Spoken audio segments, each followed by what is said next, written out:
malapit na magkaroon ng bagong time slot. Ito na, 1 week to go. And um, Shining will be seen on a new time slot. How do you feel na ito,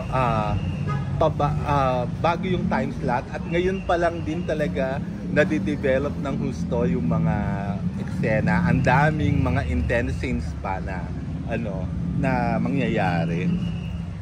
Such a perfect timing po talaga para sa aming lahat kasi what you've said nga po, bago yung time slot and mas pa-intense na yung bawat eksena. Actually, pinag-uusapan nga po namin lahat dito, especially kaming dalawa ni Kate, na ito na, papakita na natin sa kanila yung pinaghirapan natin at hindi lang natin ng buong production ng mga scenes na may hirap ng mga bardagulan na ginagawa namin ni Kate. Oo, pero like merong isang scene doon, yung 2-in-1 sampal ni Miss Connie sa inyong dalawa ni Michael. Sobrang yung mga manonood talaga, talagang parang you deserve it. Yeah, deserve po talaga namin ni Yuan, ni Joanna at ni Yuan yung sampal na yun. And fun fact, that scene hindi po rehearsed yung parehas sa sampal sa amin dalawa ni Michael. But winarnan na po kami ni Tita Connie na parang, may mga, baka madala ko ng bugso ng damdamin ko, baka masampal ko kayo. It's either tigisa kayo or sabay kayo. And ginawa po ni Tita Connie yung sabay na sobrang iconic for me. Nagulat ka ba? Opo, syempre. Nakatulong syempre siya sa emosyon ko at syempre ni Michael at sa buong eksena. But it's an honor. It's an honor po talaga na masampal ni Tita Connie. Lagi po sinasabi kay Tita Connie. At abangan nila paglipat ng time slot. Nako, iba pa ang mga pasasabugin ni Joanna. Yes, madami-dami pa po. Ngayon na mas napaaga na po kami ng time slot. Second slot po na sa GMA Prime, sa GMA Afternoon Prime. Iba din ang ipapakita natin. At ang dami ng mga hate comments kay Joanna. How do you feel na gano'n yung reaction ng mga nanonood? I love it. I love hate comments. Especially with my character po. Kasi ibig sabihin nun effective pa pala po ako bilang isang kontrabida. Kasi katulad nga sinasabi ko lagi, nag-start yung Shining Inheritance, kinakabahan po ako na baka hindi na ako effective bilang isang kontrabida. But I am grateful and I'm happy na naiinis pa rin po sila sa akin. At talagang pag binabasa mo yung script ka ba mismo, naiinis ka kay Joanna? Oo naman po, lalo na kung paano niya sagutin ang lola niya. That's very disrespectful. Pero, ganun talaga si Joanna. Kung maraming naiinis sa'yo, marami rin namang naiinggit, babae at bading. Wow! Dahil sa akin po? Masyado raw mahaba ang hair mo. Si Joanna po? Hindi, ikaw. Dahil yung mga, kumbaga, pangarap na between nila, how do you feel na merong mga nagsasabi, ang swerte naman sana all, mga gano'n na comment.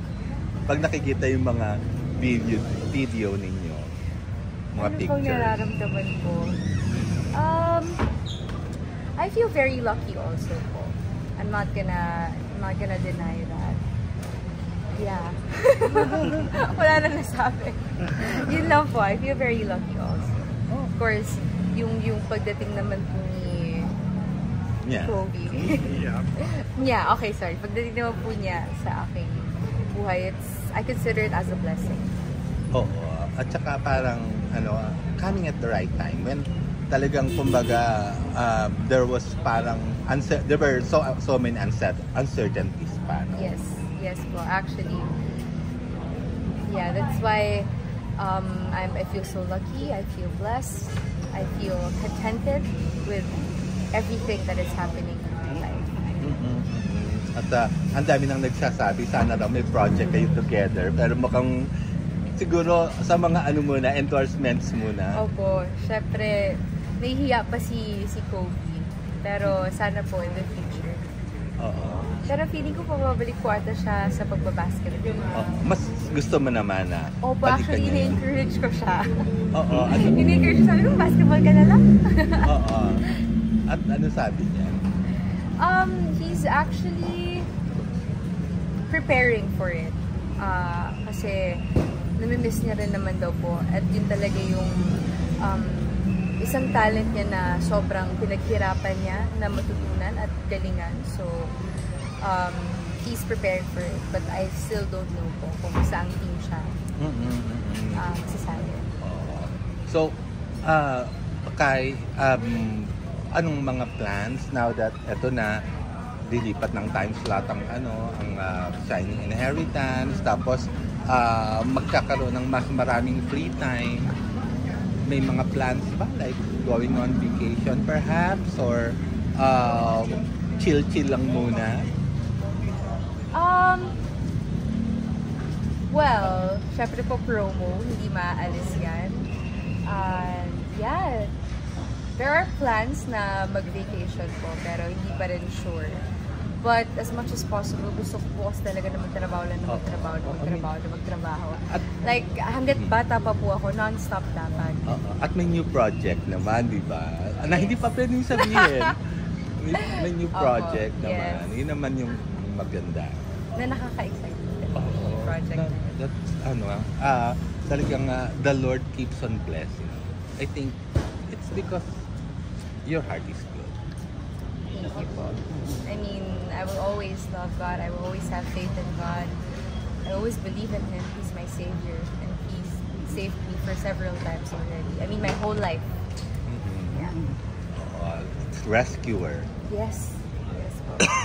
Yun. Okay. So mag-invite tayo. Abangan na nila. 1 week to go at mapapanood na ng every 3:20 ng hapon ng Shining Inheritance. Ayan. Sa mga nanonood po, ayan, sa mga sumasabay-bay po sa Shining Inheritance, bago na po ang aming time slot next week, 3:20 PM na po yan. So sana po talaga ay abangan nyo dahil eto na, ilalabas na ni Joanna ang kanyang tunay na kulay. Oo, kung akala ninyo, akala nyo yun na salbahin yun? Akala nyo yun na yun? Meron pa. Okay, thank you.